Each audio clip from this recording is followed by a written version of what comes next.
Welcome to Diplomacy Today, a podcast series by the Ministry of Foreign Affairs. In this podcast series, we invite diplomats, opinion makers, government officials, and academia and discuss with them developments around the globe, Pakistan's foreign policy, and the important role that Pakistani diplomats play around the world. I'm your host, Mumtaz Zahra Baloch, spokesperson, Ministry of Foreign Affairs. And today it is my great honor to have with us a special guest who several years after his retirement continues to impress us with his intellect and his keen insight into global and regional developments. The 28th Foreign Secretary of Pakistan, Ambassador Aizaz Ahmed Chaudhry. Ambassador Aizaz, welcome to Diplomacy Today. Thank you for having me.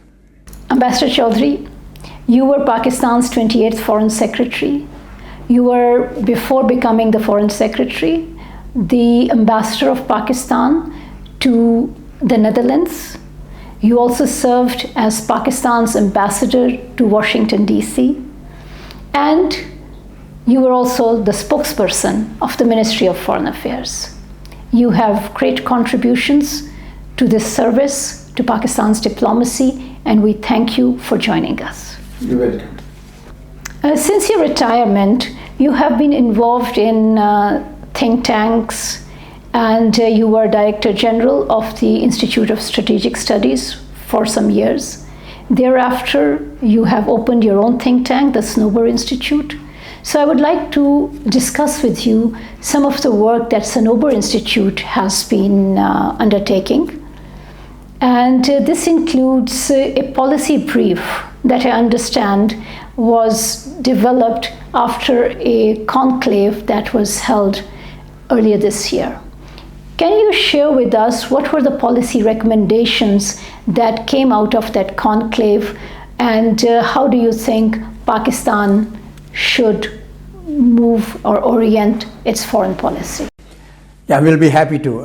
This is a private sector think tank, and we brought together another think tank as well as an academic institution to formulate concrete recommendations for national security and foreign policy of Pakistan. In the foreign policy realm, there were three key recommendations that we made. One was that our foreign policy must work for friendship for peace, and we should not be fighting others' wars. And I think that's very important given what has happened in the last 2 decades. Secondly, neighborhood first is important, like most of the nations try to build a stronger relationship with the neighbors of the country. And third is that every key foreign policy issue must be debated extensively, preferably in the parliament of the country. In the national security realm, we were of the view that Pakistan should have a National Security Council as well as a National Security Advisor. We believe that the national security paradigm needs a strategic review of the kind that was done in January 2022. A national security policy was announced, and I think this should be a constant and consistent process. Of course, there were several other recommendations. I do not have the time to go through all of them, but it's an exercise that was meant to provide some guidance for the public policy makers of the country. You mentioned a recommendation regarding the establishment of the Security Council, National Security Council, and the appointment of a National Security Advisor. This has been a fairly controversial idea in our history. Why do you think your recommendation would be different from what was proposed in the past? You see, the kind of challenges that Pakistan faces with its national security, foreign policy, as well as domestic governance, we require a forum where the civil and military leadership comes together and adopts decisions with consensus and a whole of the nation approach.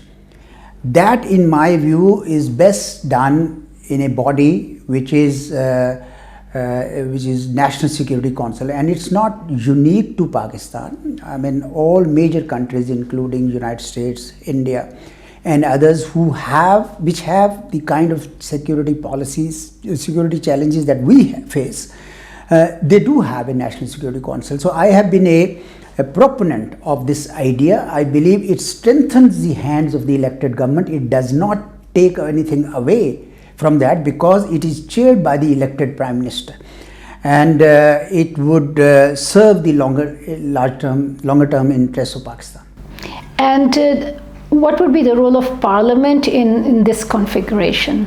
Well, Parliament represents the people of Pakistan, and in my view, every issue which has implications for the country should be debated in the Parliament. And the National Security Council can actually benefit from that debate, because Parliament only gives ideas and gives its views representing the people of Pakistan, but it's not a decision-making body. That's the job of the executive, the government. And since the National Security Council is chaired by the Prime Minister, as well as 4 key ministers sit in that, but the military leadership also comes in, and intelligence agencies also sit in. So you can imagine the quality of decisions that Pakistan would take. We have suffered from one-man decisions in the past, and I think that this is an answer to those kind of situations.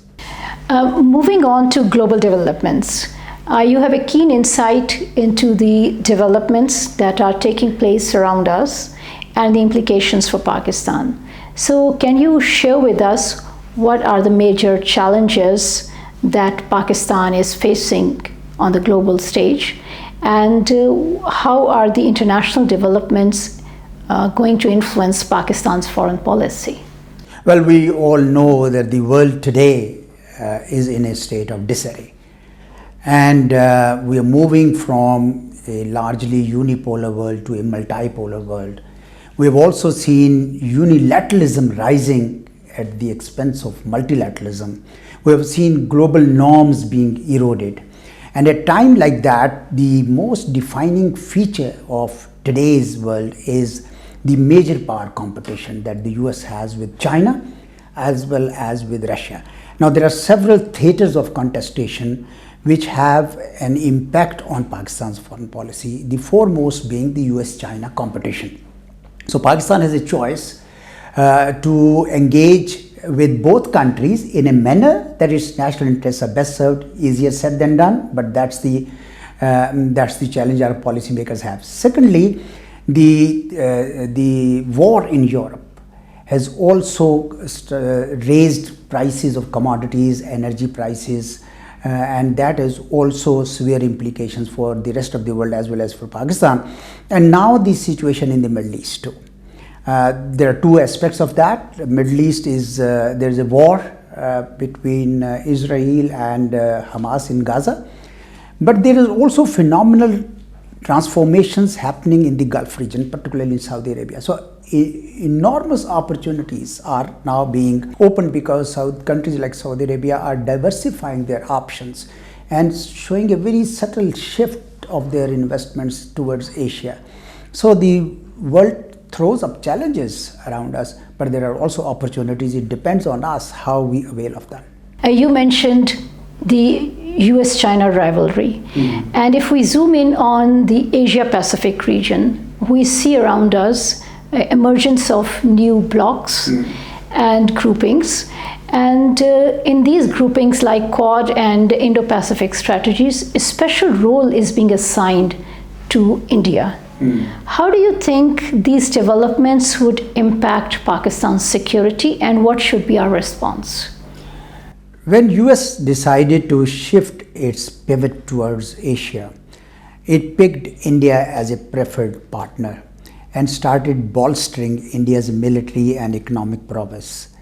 That, of course, built up India's image, made itself a partner of the US in Indo-Pacific strategy, in Quad and several other schemes, but they were all intended to contain the further rise of China.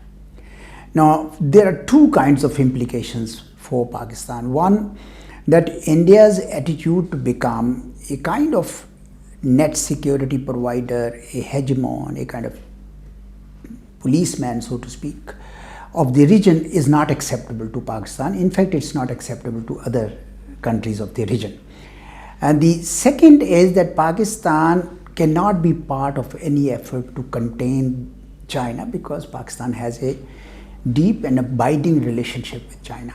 So there are implications of the US-China competition, but I believe there are also options and solutions which Pakistan can avail. Yes, India is now a partner of choice, but times change because India, in the name of strategic autonomy, has been trying to show to the US that it can still maintain relations, substantive relations with Russia and even with China,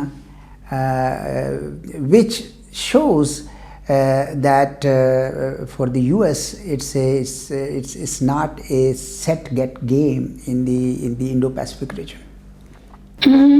Speaking of India-Pakistan relations, you held an important position in the Ministry of Foreign Affairs, that was as Director General of South Asia. You have also been involved in the track 2 between Pakistan and India, so you have a keen insight into the dynamics of Pakistan-India relations. So how do you see the future of this relationship? Well, one thing must be said at the outset: the future must be that of peaceful coexistence between the two countries, of cooperative relationship between the two countries, because that will serve the larger interests of both countries. However, we have also seen that India, particularly in the recent past under the government of Prime Minister Narendra Modi, has chosen to cut off all links with Pakistan.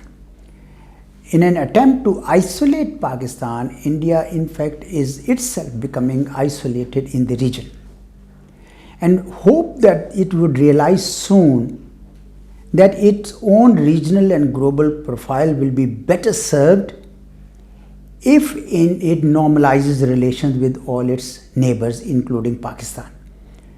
It all depends now on India to take any initiative, because Pakistan has already extended and made several gestures of friendship and cooperation. We are waiting, I guess, for a reciprocity from India. India often says that cross-border terrorism is the issue. Well, Pakistan is ready to discuss that, because we feel that it is Pakistan which is now suffering from India-sponsored terrorism inside Pakistan. And we had 20 cases of assassinations inside Pakistan, just like Indian operatives did in Canada and US and perhaps also in Australia. So we hope that India would like to discuss this with Pakistan, the cross-border terrorism. We have no issues with that. But India must also then discuss the Kashmir dispute, which is a core concern. Despite 75 years of brutal repression of the Kashmiri people, the message of the Kashmiris is that we don't want to live with you. I think that message must be heard. So the best answer to the present impasse in Pakistan-India relations is to restart some kind of dialogue. Pakistan has always been ready for that. The onus is now on India whether it wishes to do. You were Pakistan's ambassador to the United States, so you know firsthand the cyclical nature of this relationship. How do you see the state of bilateral relations between Pakistan and the United States today? And how do you think the two countries can work to strengthen trust and confidence in this relationship? I take a larger relationship. Remember when Pakistan was created and it had to stitch together an entire statecraft, because and in the midst of enormous difficulty, it was the US which came to our help. And the assistance that US provided to build up our military strength, to build up our economy, to build up our agriculture. I think that remains in the memory of our people. Ever since the two countries and the people of the two countries have remained connected. While the government-to-government relationship has oscillated, and you are right, between highs and lows, the people-to-people relationship has remained steady, in my view. And today, even the US is a prime destination for Pakistani students, for Pakistani physicians, for Pakistani IT experts, for Pakistani traders. Is the largest trading partner of Pakistan. So I believe that this relationship, by and large, serves Pakistan's interest, provided we handle it in a manner that is based on sovereign prerogatives of Pakistan and for mutual gain and respect. You mentioned focus on the region as a priority for Pakistan's foreign policy. One of the challenges that Pakistan has been facing is in its relationship with Afghanistan. As a foreign secretary, you must have dealt with this issue as well. So what do you recommend should Pakistan be doing in order to have a steady, positive relationship with Afghanistan? The successive governments and the people of Pakistan have always desired peace with our northwestern neighbor, which is Afghanistan. There are congruities, there are commonalities of history, culture, religion that remain a strength for Pakistan. However, we have also seen that Afghanistan has been a bastion of power competition, major power competition. And we've also seen that how after the exit of the United States in 2021, Afghanistan is now being ruled by a government which is Taliban's government, which is not ready to function as a normal state, particularly with regard to the commitments it had made of respecting girls and women to educate and work, and also creating a government which is more inclusive, but finally, most importantly, not allowing the Afghan soil to be used by terrorist entities. And the Afghan government of the day, unfortunately, has fallen short on all three commitments, particularly the last one, where we see that TTP is using Afghan soil to shed Pakistani blood. And this is absolutely not acceptable to the people of Pakistan. And I think the answer lies in persuading Taliban through multiple channels, not just government to government, but also through parliamentarians, civil society, religious leaders, etc., that it is in their own larger interests that peace prevails, so that Afghanistan becomes the kind of roundabout that Allama Iqbal had envisioned Afghanistan to be. It should benefit from being the hub that connects Central Asia and West Asia to South Asia. That's a message that has to go to them. Secondly, we must also start treating Afghanistan as an independent, sovereign country. We should make its own decisions. What kind of government it wants, what kind of system it wants to have, we should have nothing to do with that. But we should have peaceful borders, a border on which security should be not the prime condition, but the exchange of trade, transit trade, investments. That should be the top priority, so that the people of the area, particularly living on both sides of the border, get engaged in economic activities and reduce the space that is available to the militants at this time.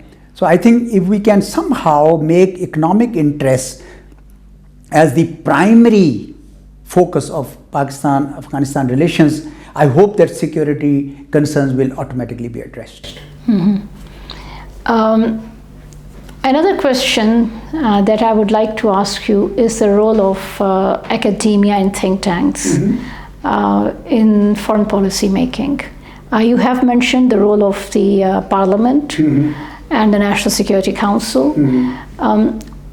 what should be the relationship between the Ministry of Foreign Affairs and the academic world and the think tanks, so that their input is also taken on board when we are making big policy decisions? You see, we've all been through university degrees programs, and you must have seen that there are countless, thousands of theses, MPhil theses, masters, PhD theses being written on issues of foreign policy and national security.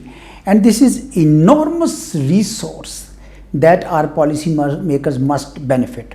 Now, academia often complains that whatever we write is of little use by to the policymakers, and hence the think tanks play the role of a bridge between academia and policymaking.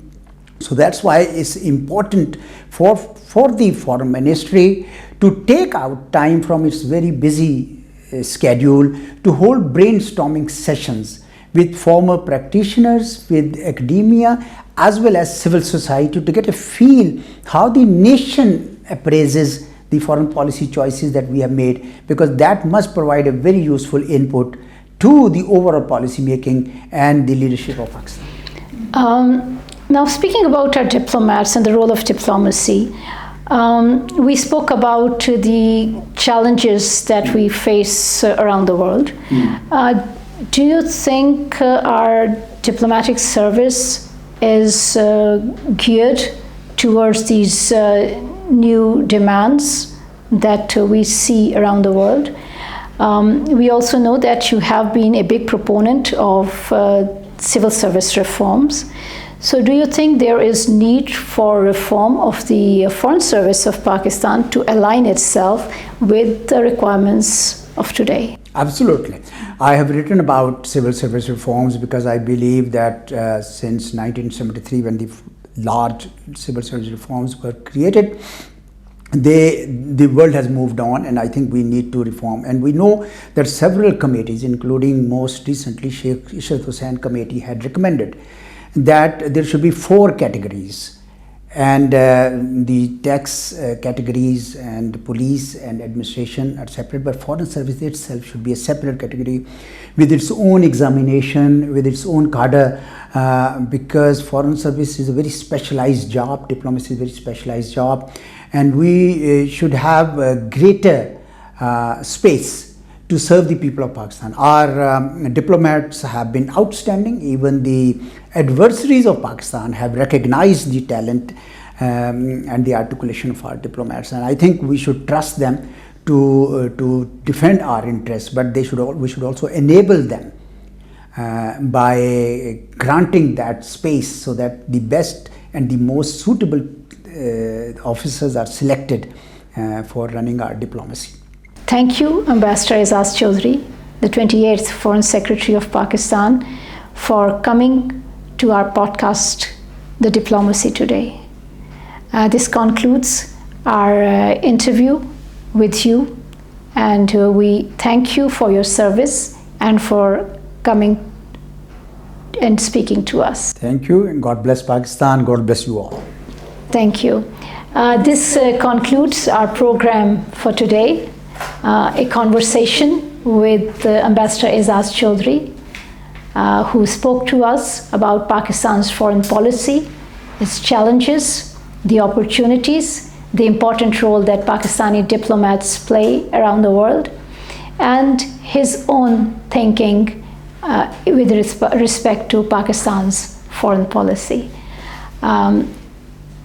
Thank you for joining us, and we will come with another episode next time.